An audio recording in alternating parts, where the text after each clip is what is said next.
Hello, everyone, and welcome back to the latest, the official podcast of the Brock Press, where we take you beyond the headlines and do a deep dive into some of the many interesting articles written by our amazing team every week. My name is Noah Nickel. I'm the editor-in-chief of the Brock Press and host of the latest, and today I'm joined by Jonah Dayton, our editor-at-large, and once again, returning, our managing editor, Holly. Holly, I'm glad you're feeling well. I'm here. I do still have bronchitis. Non-contagious at this Yeah, point, no, it's but I'm not The going to explain to residue. you how bronchitis works. no. My lungs are residue. inflamed, not infected.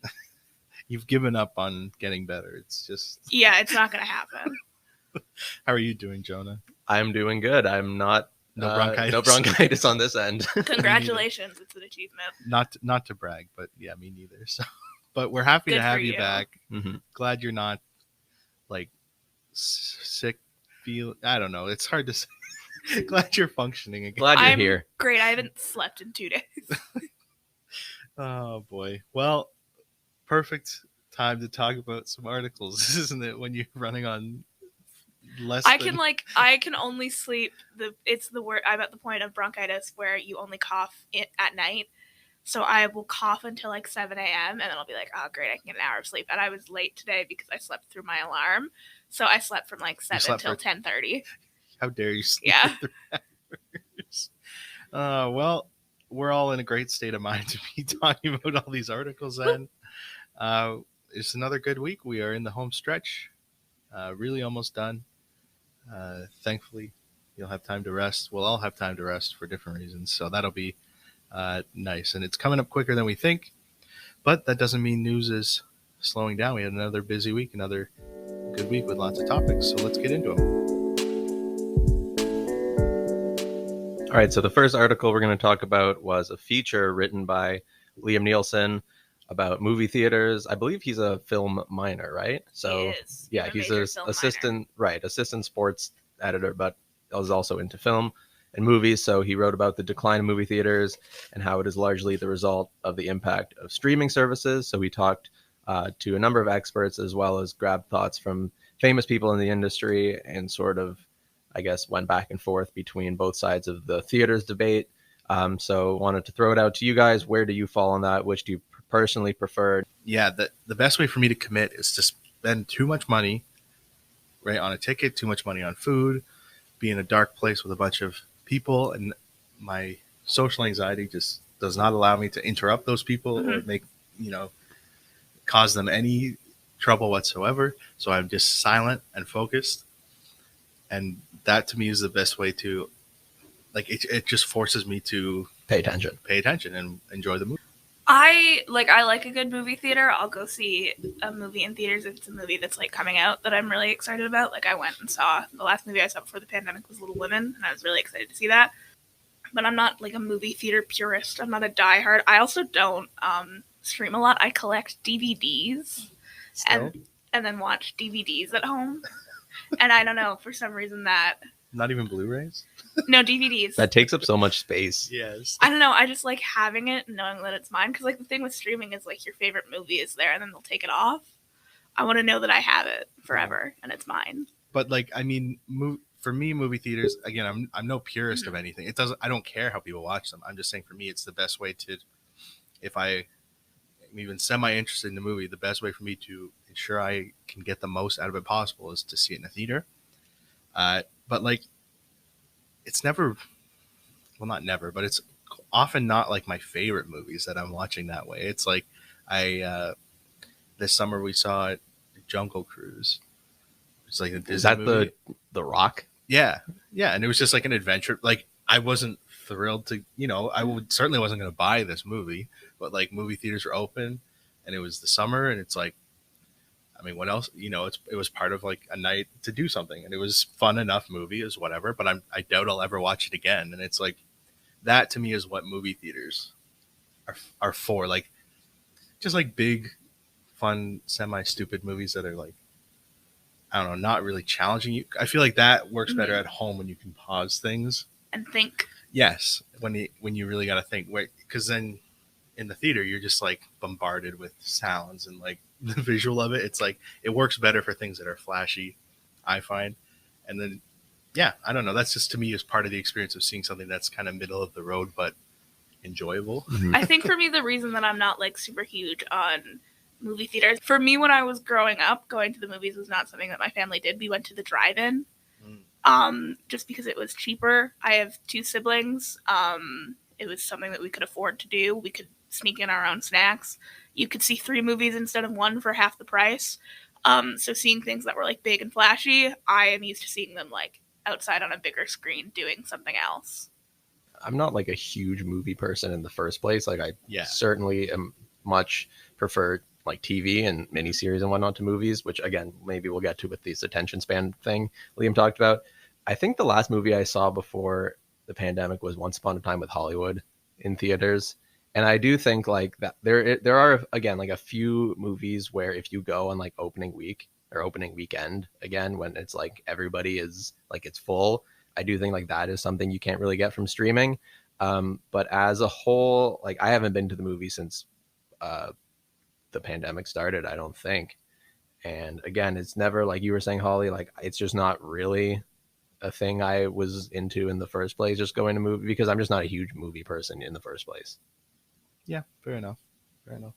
But getting into that attention span point, you teed it up earlier. Liam also talked about that people's shorter attention spans might have something to do with the decline of movie theaters, and he also linked it to like Martin Scorsese and his comments about it, and his movie on Netflix a few years ago, The Irishman, was like close to 4 hours. I do remember I started that with my dad, and about like 2 hours in, I was like, all right, I'm done. This is a 4 hour movie. Like, are you kidding? Yeah. So do you think that is also a part of it? Yes. But also kind of what you're saying. Not that most movies are 4 hours, but I mean, movies are definitely longer. Yes. I feel like 2 hours is a good time for a movie. I 3 think hours. Should try to stay as close to an hour 30 as possible, personally. Depends. That's hard to depends do on in the genre. Yeah. It's hard to do like a 90-minute like mafia movie, you know? I think 2 hours is a good 2 ballpark. hours tops for me. I will top out at 2 hours unless it's like something groundbreaking, and even then I'll be like, oh, that's pretentious. I think it's presumptuous to assume that someone wants to sit for more than 2 hours to watch something you made. So don't go more than 2 hours. I'm someone of that with art. I always find that it's worth cutting the fat. What I've noticed in like even like Jungle Cruise, for example, is an over 2 hour movie. No need to be 2 hours. No. Jungle Cruise was over 2 hours. Exactly. Oh my god. Exactly. Must have been a long cruise. But like all these superhero movies, none of them deserve to be over 2 hours. We should be getting back to closer to an hour and a half, and that's not necessarily like a new attention span thing. Yeah, because I'll watch old movies used to be. Yeah, well, it's fun. Like I'll watch 2-3 hours of like just a bunch of different episodes in a TV series like in a row, right? It's just, I don't know. For me, movies, I always preferred the television medium to movies. I feel like you can like TV. What's a season, like 12 hours or something? It depends. I don't. Yeah, like I was just thinking very like a if there's like 45-minute episodes, you have, I don't know, 8 to 10 or 12 of them. I don't know, but it's longer. Like the TV series is longer, but I think having those like definitive breaks where after 2 episodes, whatever, you can go away and do something else. Whereas a movie, you're sort of like locked into it. I don't really think watching a movie halfway through and then like finishing it the next day, like I forget what happens, you know? Yeah. If you ever watch one that's a little shorter, you'll be relieved. Like I come out of those always like, oh, that was nice. And Yeah. You know what I mean? Like it's nice to keep things moving along. I don't know. There's so much fat that just gets left in movies these days, and I think it would do them good to cut. And I get the attention span bit, because I do also think that's true. Like I do think that people are like increasingly, I mean, it's kind of proven as far as I'm aware. Yeah, less attentive. That we have a smaller attention span because of things that he mentioned in the article, like social media and the design of things to be consumed in like really small pieces. But at the same time, movies have also gotten way too bloated. So like I feel like both can be true. Yeah. Like you both know that I'm like a person who comes from like the theater world. And like I always say, no one should ever enter a movie wondering when the intermission is.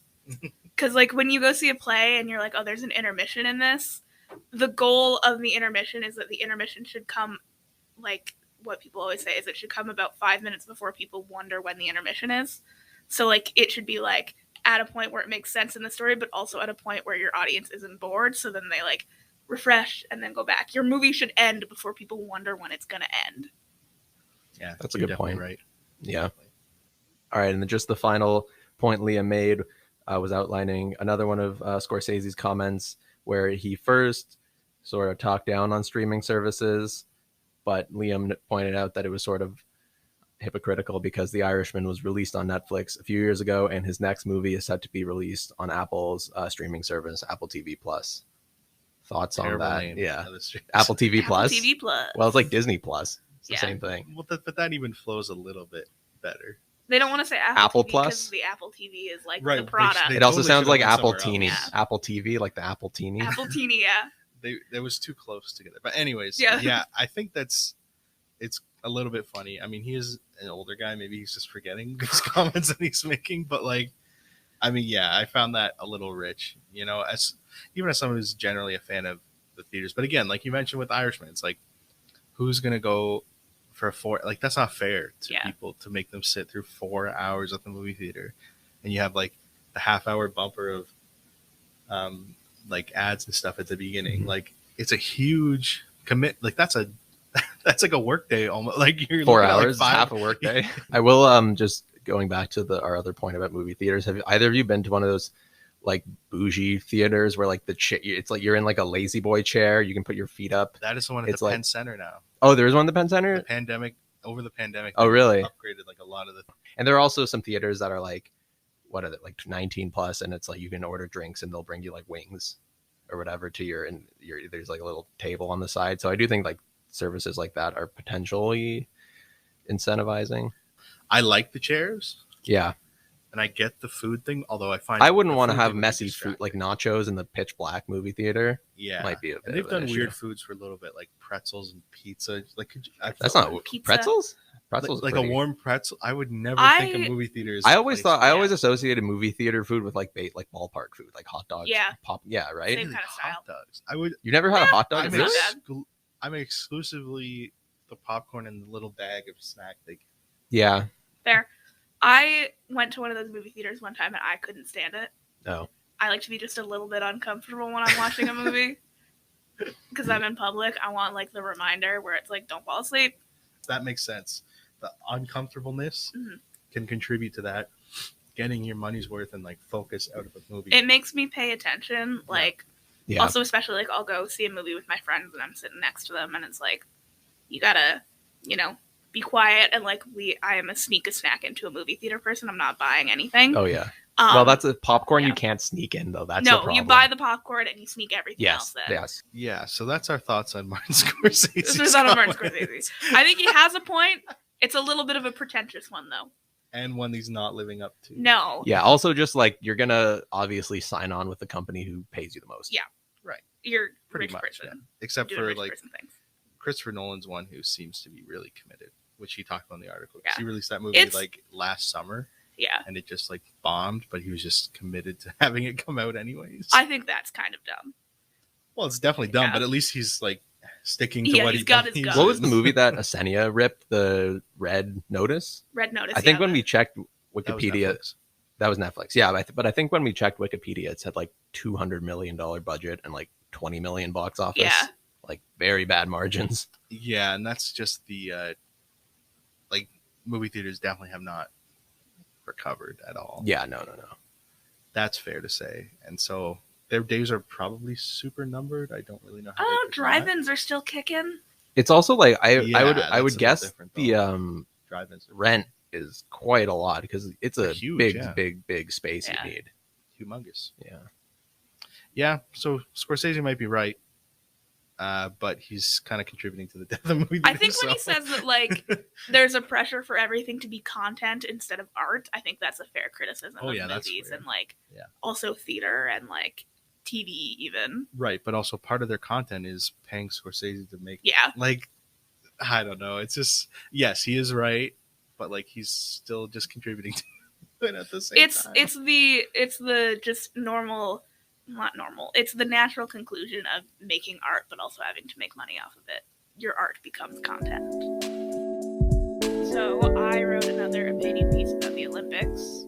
I wrote one earlier this year that was just about watching the Olympics, even though like there are definitely not great things that system does, that the IOC does, but how I love them anyway. But in this one, I talked about sort of recent calls from many countries and many activists to boycott the upcoming Winter Olympics in Beijing. They're the 2022 Olympics, because there are a lot of human rights abuses in China. Most recently, there was sort of a disappearance, reappearance, a Chinese tennis player, Peng Shuai, and she spoke out about a sexual assault allegation and was sort of not seen in the public eye for a couple weeks. She's since been sort of found, she's like healthy and in good spirits, but the call with the IOC hasn't been released. There's still some things going on there, basically. Then there's the two Michaels. I didn't actually talk about that in the article. I just didn't really want to get into it. Noah got into it in an article a while ago. Politics is not my strong suit, but obviously I know when a wrong thing is wrong. And then ongoing genocide of Uyghur Muslims and so much more, censorship, all that kind of stuff. So I talked about the IOC more than I really talked about China, because we all know that the things that that government is doing are not, ethical. So I talked about the IOC's general negligence in doing sort of due diligence and making any kind of socially responsible decision when it comes to picking host cities and, who's to blame for the boycotts. The IOC really has no one to blame but themselves.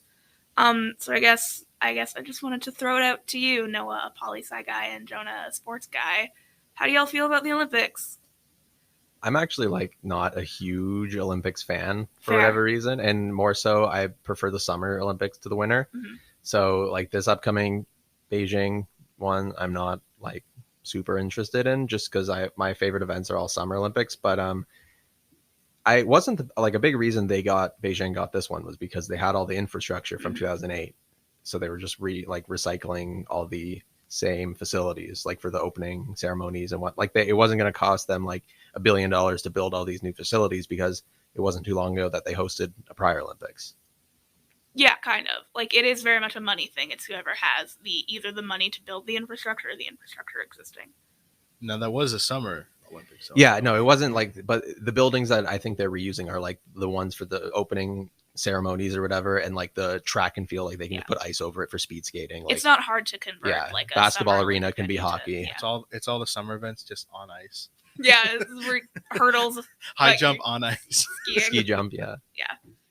No, I'm guessing it has a lot. I mean, I don't know the intricacies of the IOC, but I'm guessing China has a pretty strong hold on them. And Canada actually has a very strong hold on the IOC, which is not something a lot of people expect. Well, the guy is Richard Pound. He's Canadian. I love that you called him Richard. Yeah, well, I'd like to. Oh, yeah. No, but he actually does. He does go by Dick, but Yeah. Yes. he's Canadian and he has quite a bit of power in the IOC. But it's the way that they do it, basically.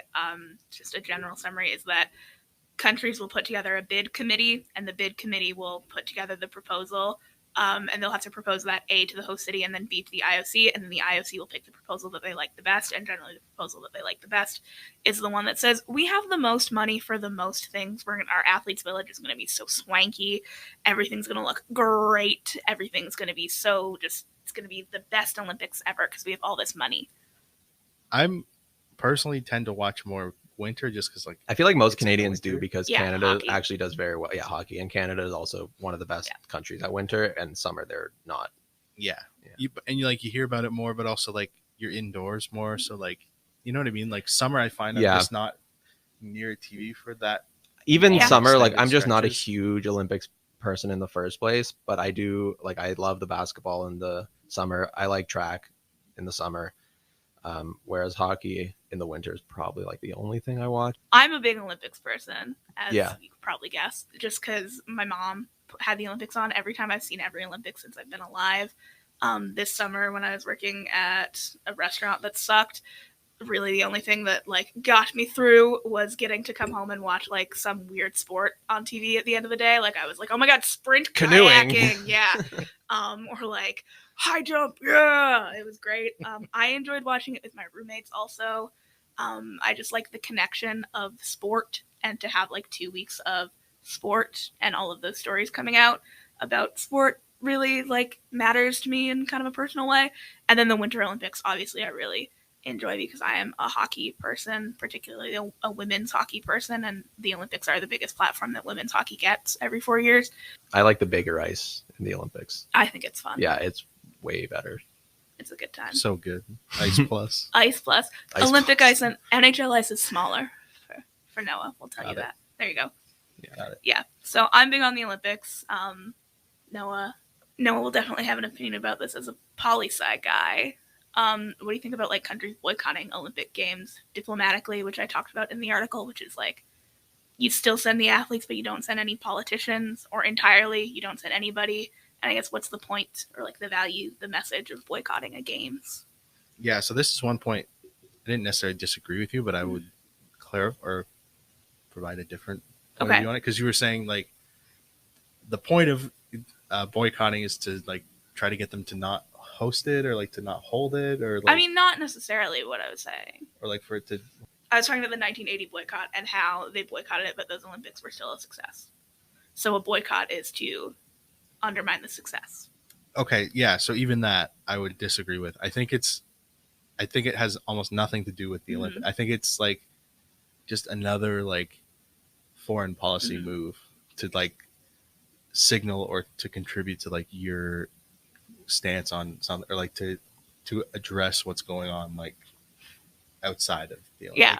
I don't think it has much of anything to do with the games themselves. Like, I don't think the hope is for them to like sabotage, like to make the games seem less legitimate. But it is to sort of like hosting the Olympic Games for a country is like a thing where it's like, oh my God, we are the best country. So if you can undermine that, you're undermining. Yeah. So your their image. Choice not to like the context of like the 80s ones is like that was the Cold War. Yes. So like they just weren't friendly, and they just had a lot of they were fighting a lot of proxy wars against each other. And so when something kind of like happy-go-lucky, meaningless came up, like the Olympics, they can take that as a time to like take a distinctive stand to like contribute to that like coldness, right? But I don't think their priority per se is like the Olympics themselves. I just don't know if that. You know what I'm trying to say? That was another part of the 80s, is that when Jimmy Carter called for the boycott, he didn't understand that sending athletes to the Olympics was not a government decision. It was a national sport organization decision. And that is why it kind of went wonky. Yeah, you don't want to overstep what you can't make claims that you can't back up. You mentioned in your article, but like it is not fair if you've been training for this for so long, and then your country doesn't let you go. Yeah, because a lot of people who will like talk about like there are more important things in sports. Like, yes, of course, there are more important things in sports. But also I read, it was Michaela Schifrin, who is an Olympic skier, snowboarder. She does I think it's skiing.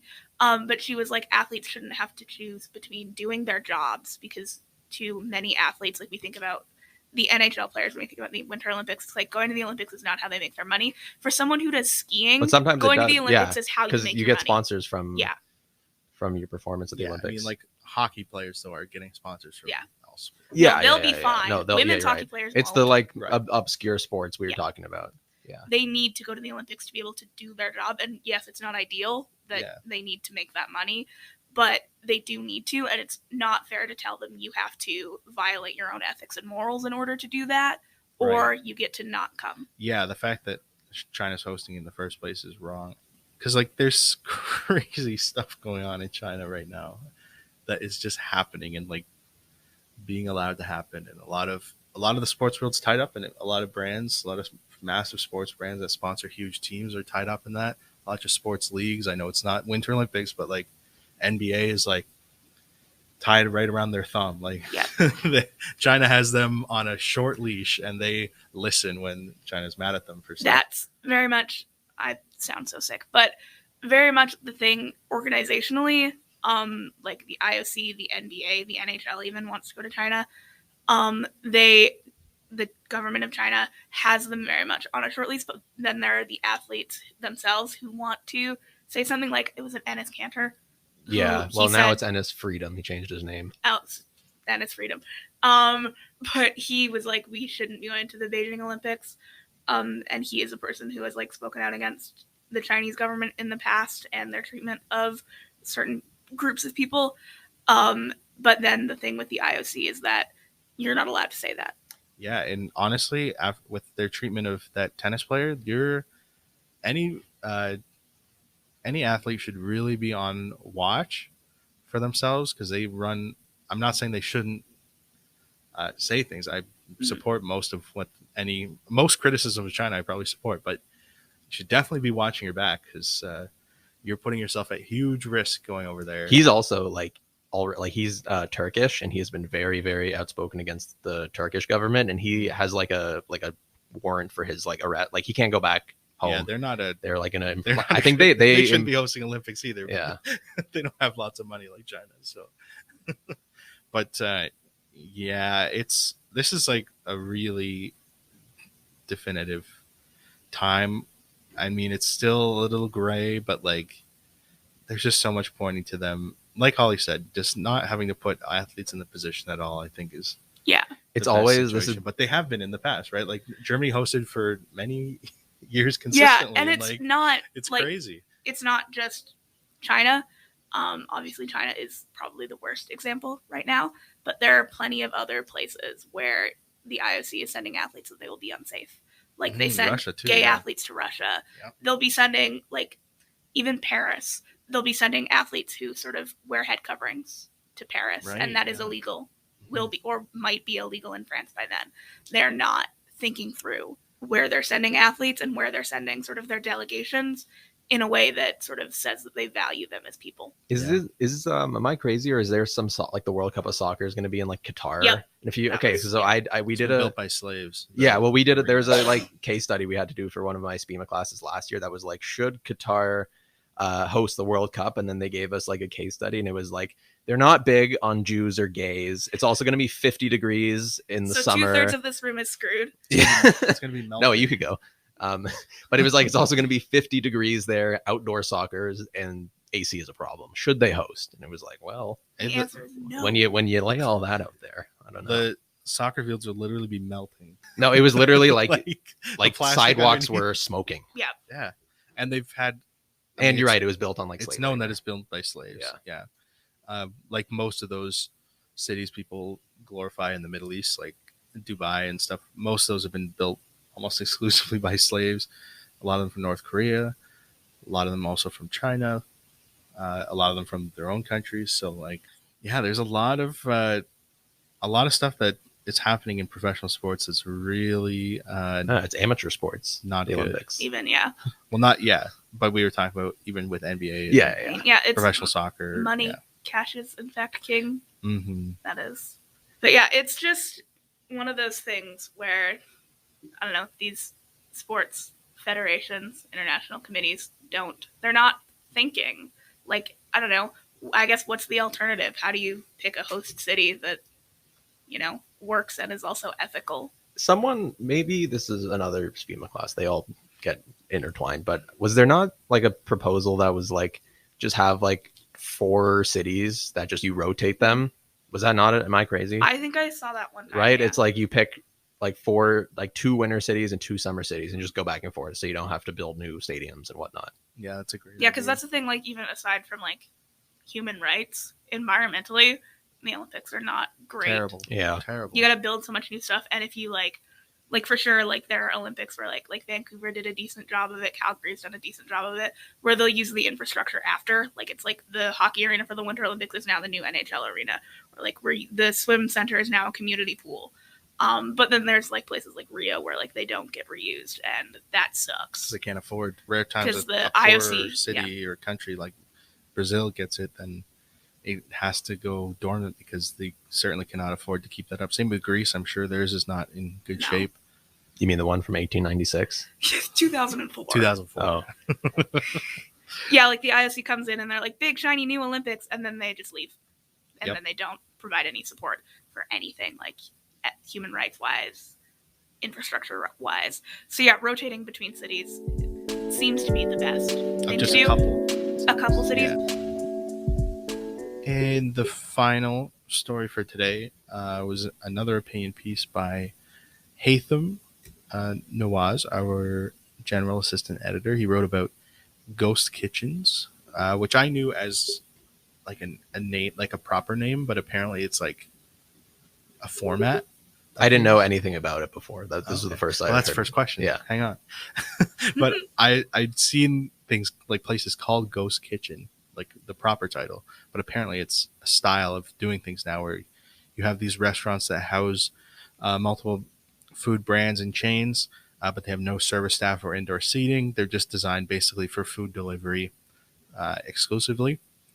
And then so in the article he explains how, in his thoughts, that poses a threat to traditional restaurants, to jobs, and things like that, on top of, kind of accelerating the threat that the pandemic, or the blow that the pandemic served to that industry, and also the threat that food delivery on its own kind of poses to traditional restaurants and service industry like that. So I'll start with Jonah.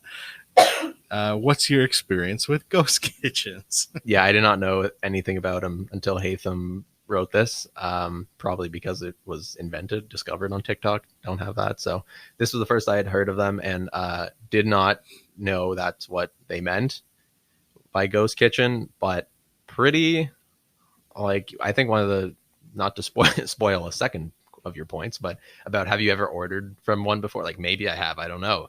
Right. Ooh. So definitely sort of like blew my mind that this was a thing. And again, the like video he linked to it, where it was like, this place on DoorDash is actually, and then it was like a chain restaurant in a parking lot, so definitely had not heard of it before.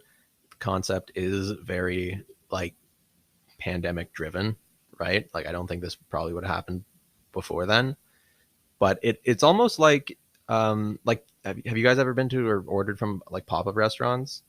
Yeah. Like, that's also, there's no seating there. Mm-hmm. It is a brick and mortar thing. There's like 3 people there, and you either go and pick it up, or they'll deliver it to you. Mm-hmm. So I do think like maybe just the informality of it is part of the reason Haytham was concerned about it. But I think maybe a pop-up, it's not that far up from like a pop-up shop, it's just mm-hmm. like they're trying to like disguise it, which I think probably is why it's a little shady. I almost worked for one in the summer. A ghost one or a pop-up? A ghost kitchen. Oh, okay. It was like actually called like Ghost Kitchen. That was their whole thing, was like, it was like, our gimmick is that we're a ghost kitchen. So yeah, I did almost work for one. That is how I guess came to be familiar with the concept. I saw the little job posting that said Ghost Kitchen, and I was like, that's a funny name for a restaurant, and then clicked on it, and it described to me what a ghost kitchen was. It was like, the staff will be primarily cooking people, and then just like a manager, and there will be no wait staff or anything. So it was very much just like the back of house restaurant. So yeah, that's how I knew about ghost kitchens. So no, Haytham's article was not news to me. I think Ghost Kitchen is a great name for like a real restaurant. I think it's kind of a cool name. The first one I saw is at the Walmart near my house. Mm-hmm. So they have like Subways and McDonald's in Walmarts. Instead, now this one has a Ghost Kitchen. It's called. And that's the proper name one. Mm-hmm. So that's the first thing I saw of it. I was like, and it was called Ghost Kitchens. So I saw the sign, and you see the entrance, whatever. You assume it's like some place to buy food, but then it's literally looks like an empty like Apple store. Yeah. I was like, what the heck is like, what is this? What's going on here? And they had no like signage to explain anything. Nothing going on. No one's standing out front. I was like, what is this? And then my girlfriend told me about what it actually was, because apparently she had heard of it. So it made sense then. But then later they actually added like a food, those like a counter? You show off like baked goods, essentially. Oh, yeah. It was like one of those display case. A display case. Oh, yeah. Okay. So they had like prop food set up in there to like tell you what it is. And they had a couple signs that are like telling you like the food brands or like chains that they had, like they sell you there, and like they kind of had like the slogan, so they kind of explained it better over time. But I still haven't really seen anyone in there. But I guess that's kind of how that's it works, point, right? Yeah, you don't there's not really like they have walk up available at this Mhm. apparently, like this little screen or whatever, but it's like the point is delivery driving, right? So I think that is like it's an absolutely bizarre concept, and It is weird. definitely a pandemic Mhm. thing, because this ghost kitchen at the very least near me is new within the last year or so. But yeah, it's very, very, very, very bizarre. A little. So Haytham talked a little bit also about human interaction when you're getting your food and going to restaurants and that whole experience versus something like this. And he says people generally prefer it, and I think I might agree with that, but I'm just curious if you guys have any different thoughts on that, if you think this kind of impersonal method might be preferred or not.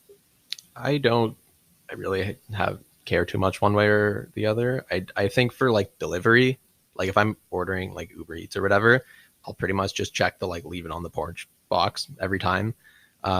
Yeah, so I think if I'm ordering delivery, I still would prefer the like zero interaction method.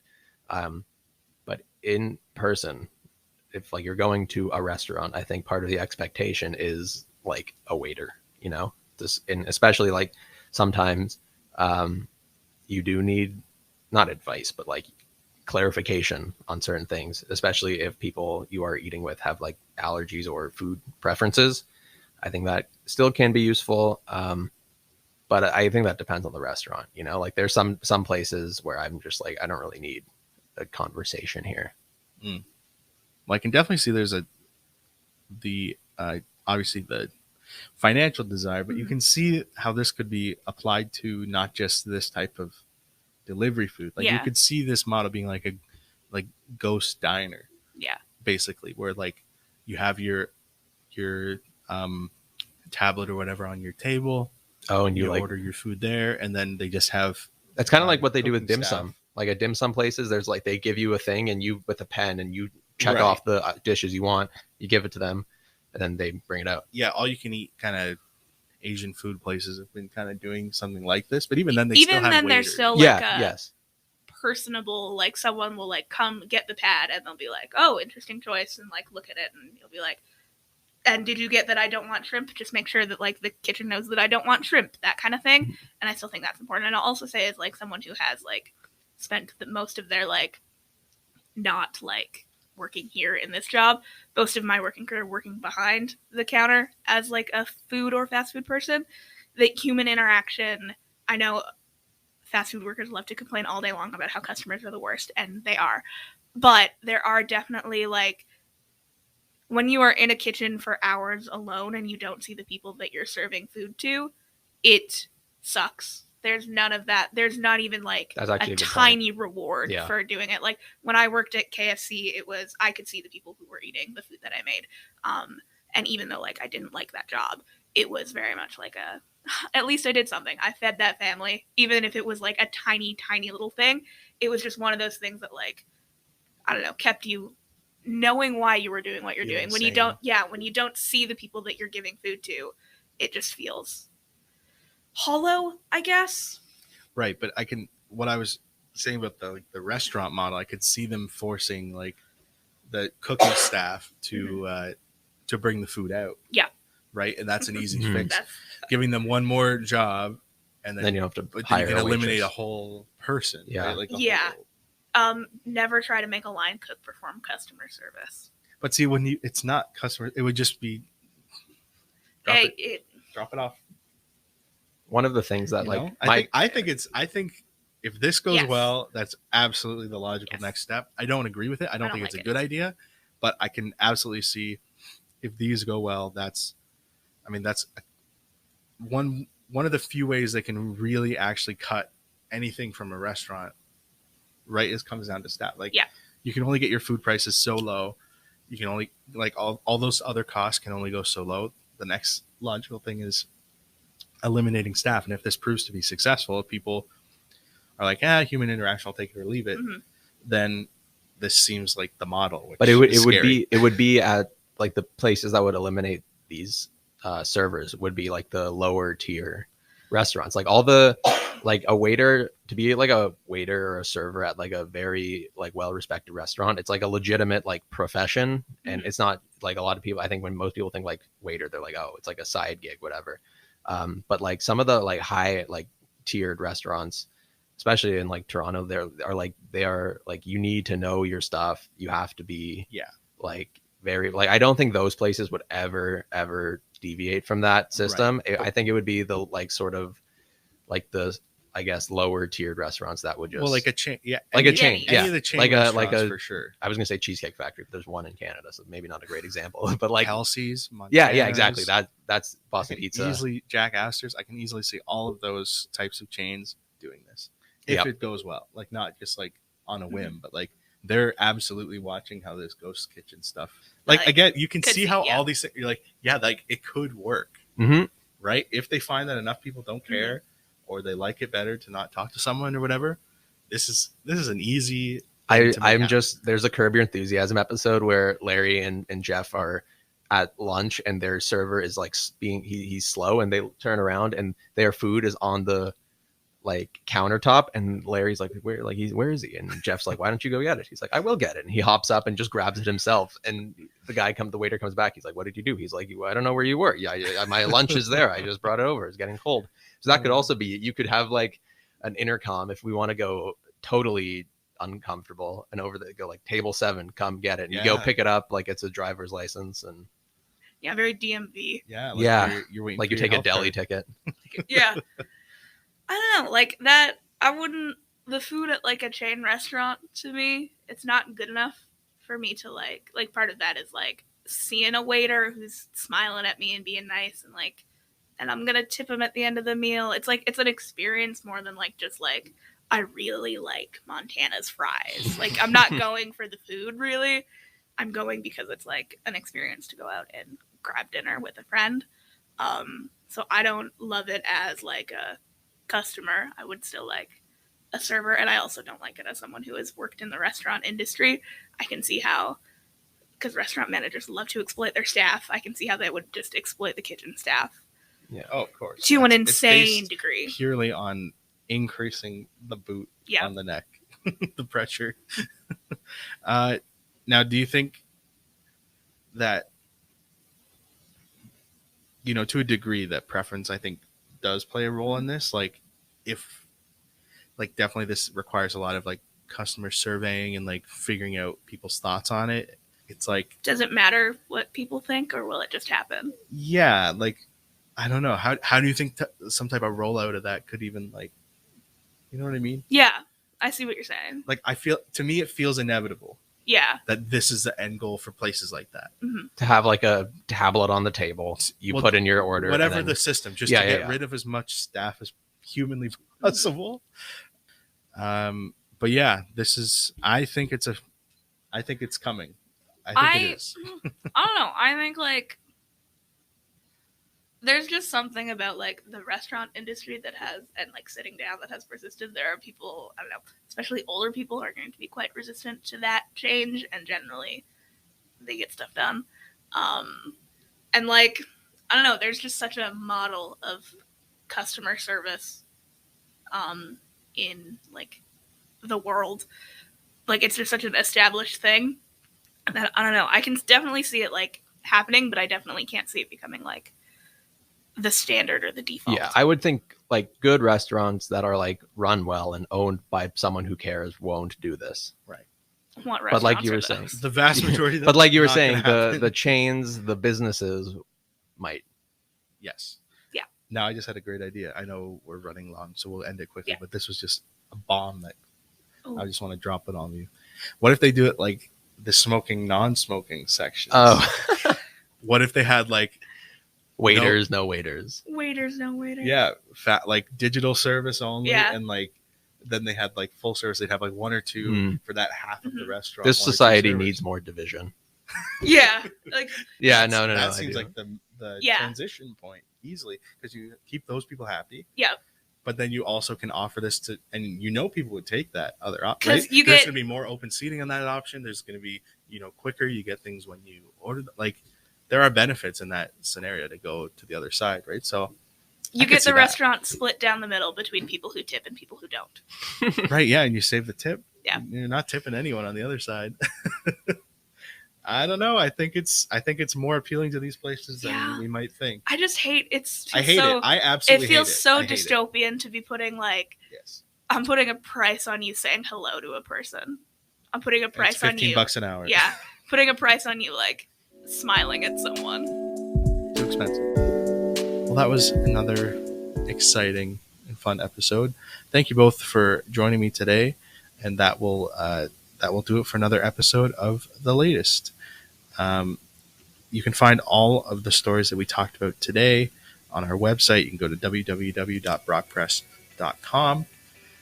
We have one more episode before the winter break, but we will be back in action in the new year, and so you don't want to miss an episode, so you be sure to follow us on Spotify, Apple Podcasts, Google Podcasts, Pocket Casts, Breaker, Anchor, and also at our website and our YouTube channel, all at the Latest, the Brock Press podcast.